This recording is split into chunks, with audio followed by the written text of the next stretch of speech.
Swag out there and boss. Look, is that bow tie paisley? Ah, you're a killer. What's going on, guys? Website here, the man, the voice of fragrance, here with episode 200 of the Sartorial Geek podcast by Webster Style.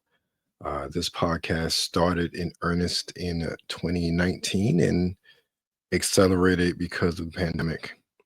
And while it has ebbed and flowed as far as content, we've been steady and growing and diversifying and ultimately giving a platform to voices you may not necessarily hear from in and from all walks of life. So for episode 200, I wanted to do something a bit different. I wanted to be a bit more me and not just Webster style. And I'm doing this because in light of recent events in my life, I thought that my journey could one be helpful to others out there, but also a lot of people have asked, "How am I doing?" So I figure it's a lot easier to do it this way than to really just call and text and everyone out there as far as the internet is concerned. So for those who haven't been privy, and I didn't really publicize it that much, but there was a GoFundMe, and so many people reached out to me because of that, and I'll get to that. And I appreciate each and every one of you. My spouse unexpectedly died at the time of this recording almost 5 months ago. We're about 4 months, 3 weeks, give or take. It was unexpected. Not in getting to any sort of details surrounding before that, but it was unexpected. And it, as you can imagine, threw my life or turned my life upside down in many respects. My spouse had been very much a traveler, and with her own endeavors, had become a frequent traveler to Nigeria. And unfortunately, her passing happened while she was on travel overseas, which added a particular wrinkle to her passing as far as bringing her home. And then added to that, she was also in the company of our child. So there were a lot of things happening once I got the news, a lot of emotions, and it was hard. It was very hard. Uh, It was, it seemed like an overwhelming task for myself, for our family, um, considering the circumstances of her body now being a continent away. And while, we were making plans and doing what we could to make it so we can take care of things. And I also have to say, with my wife's travels over the years, she built up a really good community um, with her business partners and others in Nigeria who took care of a lot of the stuff on their end in her passing, as far as her body and everything was concerned. So that, at least as far as the family, um, as far as the preparation and storage of her body, like they made sure to handle that, which we were very grateful and appreciative of. Uh, but still, there was a daunting task of working with the State Department and then also getting over there at such short notice. Uh, so, with that, I did put out reluctantly a GoFundMe, and I put it out to community on all channels that I'm on, and it was a humbling experience in my time of grief and pain. So many of you showed up for me, and many, I won't say many, but there are some that clearly only know me from this. I am eternally grateful to each and every one of you, whether you donated or not, if you just reached out just to say you're praying for me and my family, there are no words I can express my gratitude to each and every one of you. That was and is one of the most difficult moments of my life. And seeing the outpouring from my internet family, from my real family, from coworkers, past, present, associates, people I have known my entire life, to see the upwelling of support from my family during that time was and still is unbelievable. And I am so eternally grateful and so eternally blessed for each and every one of you. Like I said, whether you donated, whether you sent me a message, whether you reposted my GoFundMe, the message of her passing, you took time and effort to give your energy to me, my family, during a very difficult time. And I will be eternally grateful um, for that. Uh, so I did make it to Nigeria. I retrieved my daughter, retrieved my wife's body, and through not so helpful compliance with the airline, ultimately got her back a few days later than expected. But we got her back home. We had a memorial service for her, and in the interim, I ended up in the hospital. So I did not make it to the memorial service because of the flight. I had developed blood clots, and I had a partially collapsed lung because of it from my flight and the duration of that flight. So I spent that week and part of my birthday in the hospital being treated. Yeah, it's been a interesting couple of months. Uh, but I am grateful to still be here, to be able to talk about this, to talk about everything. Well, within discussion, of course. So I say all that to say that moment was a very trying time for my family. More importantly, my daughter, who is now going to grow up without a mom. And that is a difficult thing for me to wrap my head around. I am now a single parent and navigating that and everything. Um, but there was something that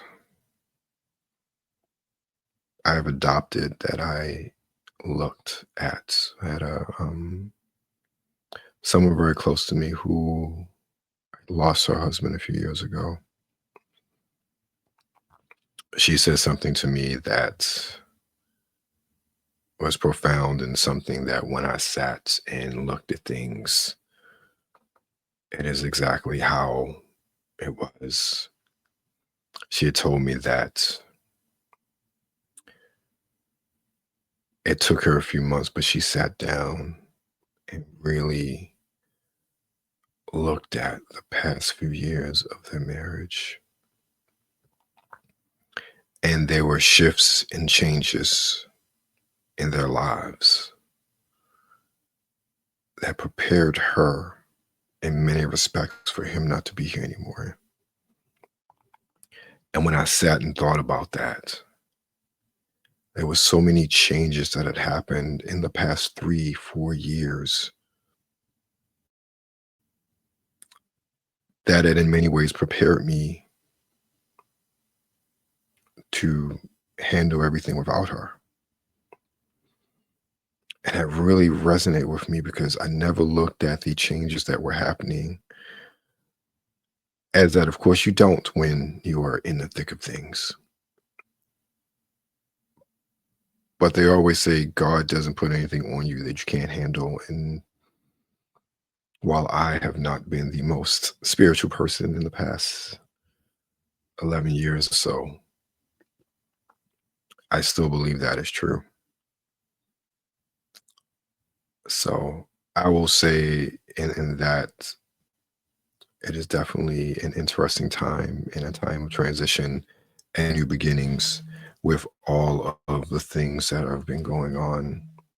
So I again, I thank everyone for their support and their continued support because I still have many of you who reach out to me just to check on me and see how I'm doing. But I wanted to speak on this change, this new beginning in my life, and how perspectives change. Grief is a fickle thing. And I forget the 5 stages of grief, but I went through them all from sadness, anger, denial. I think forgiveness is one of them. I don't remember. But grief is never something you get over. It never really gets better. It becomes a part of you and it shapes you. And I want to say just from this instance because full disclosure, we lost our son 11 years ago.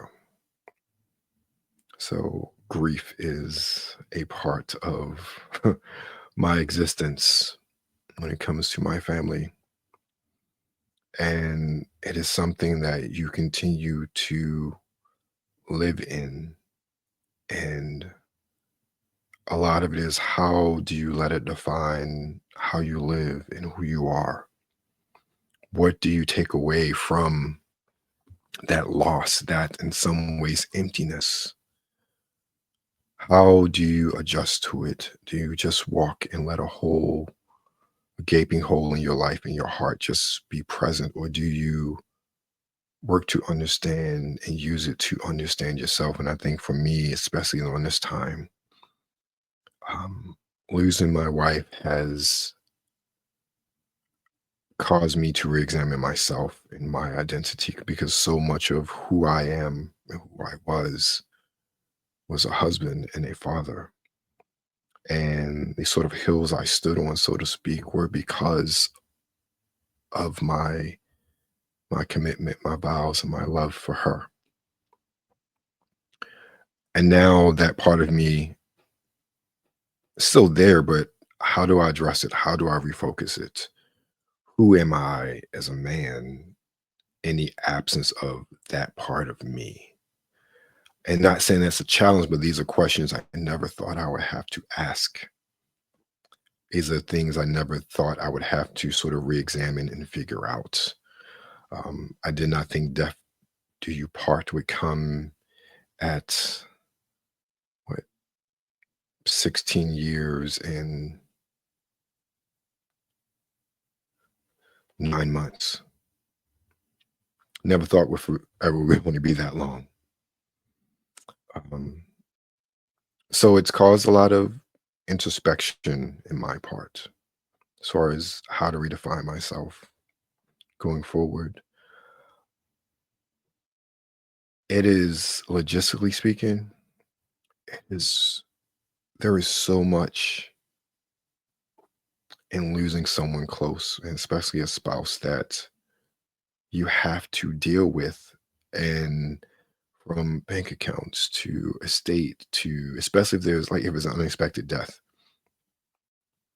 There's so many things logistically that you never think that you have to deal with. And in some ways it can be very overwhelming.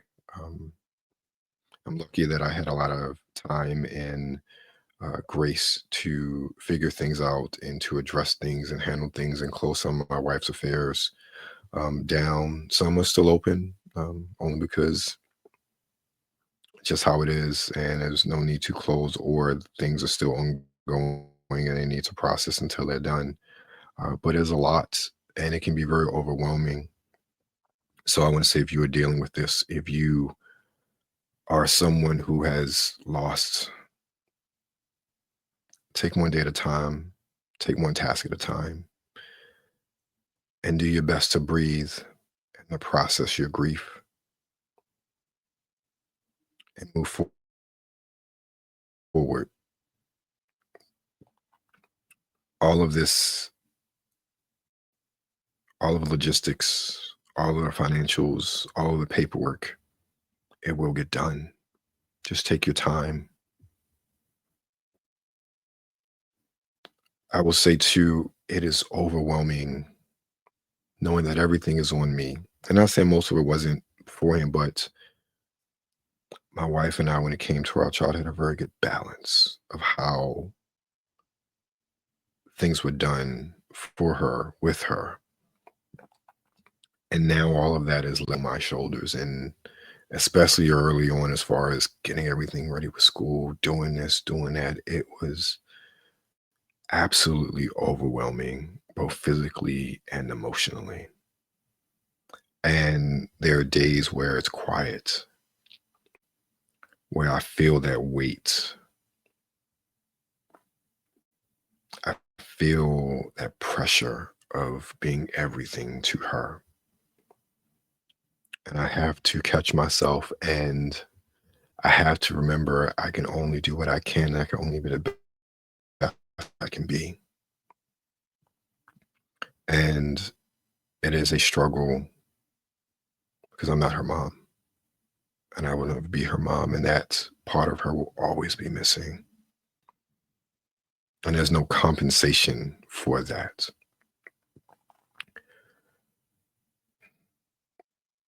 Grief is a fickle beast, but it's one that, e- even in this case, it's working through me. It's working as a part of me to move, to elevate. I am I'm so much stronger because of this. Our family is so much stronger because of this. Even in this loss, we think of what my wife was doing, how she was doing something that brought her purpose, that brought her joy. And there is a resolve in that. There's a contentment that even in her absence, the message she put out is still impacting so many people. That her words, that her light is still felt across the world in many respects. That her memory is still very much etched into those whom she touched, so that she will always live on online and in their hearts. There's a comfort in that, in knowing she will always be here. Personally, I'm learning a lot about myself. I talked about my identity. I am being posed with questions about my life, about my direction that I have never been posed before, because my whole purpose, my function was to be the best father and husband I could be and be the best man that I can be to make sure my family was okay. While my daughter's still here, my daughter still needs me, my daughter is still going to get the best of me. There's so many questions about myself that I am answering or trying to answer in this new beginning of my life, this new chapter, this seeking understanding and clarity about how to move, when to move. It is actually, in many respects, a wonderful experience, because even in this grief, in this loss, something new is going to come from this, a new life, a new direction, a new me, a stronger, more resilient, many ways more loving me.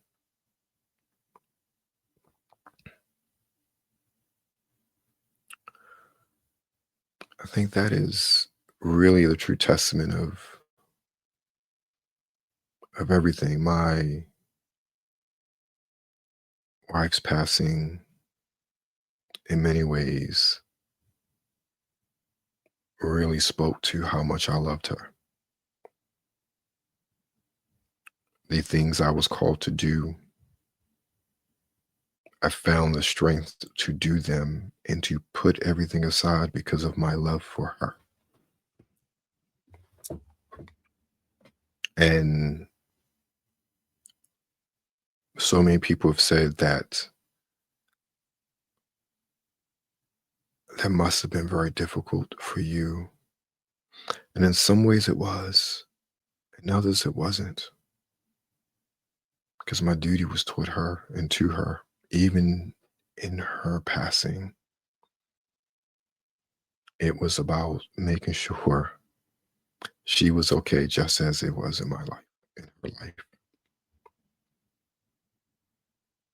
So it really taught me and it's shown me the depths of my love, of my humanity, of who I am as a man in many respects.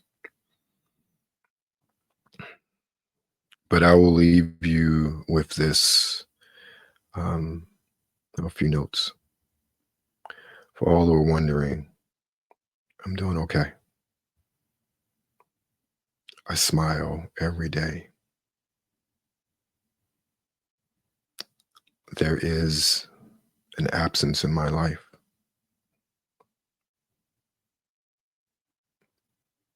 but I understand why that is. I understand that even in the loss, it has taught me and made me stronger in putting me in positions for the next chapter, the next stage of my evolution as a father, as a man, and whatever else comes from this. Second point, grief is something that is always going to be with you. You're always going to miss them. I can't speak of things and not speak of saying us or we when it comes to things we watched or things we did or things that happened. She will always be a part of me and she will always be a part of my life, especially with our child. And that grief will always be a part of me as well, because I will always miss her. A part of me will always be gone because of her, because she's not here. And that's okay. I smile, I laugh, even through the grief, because that's a part of me. She is a part of me, and that will never change. And that makes working through all of this so much easier. And the last point, I say it again, thank you. Thank you to each and every one of you who was there when I asked for help.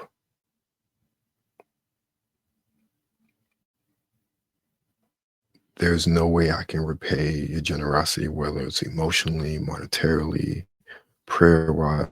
There's no way I can repay you.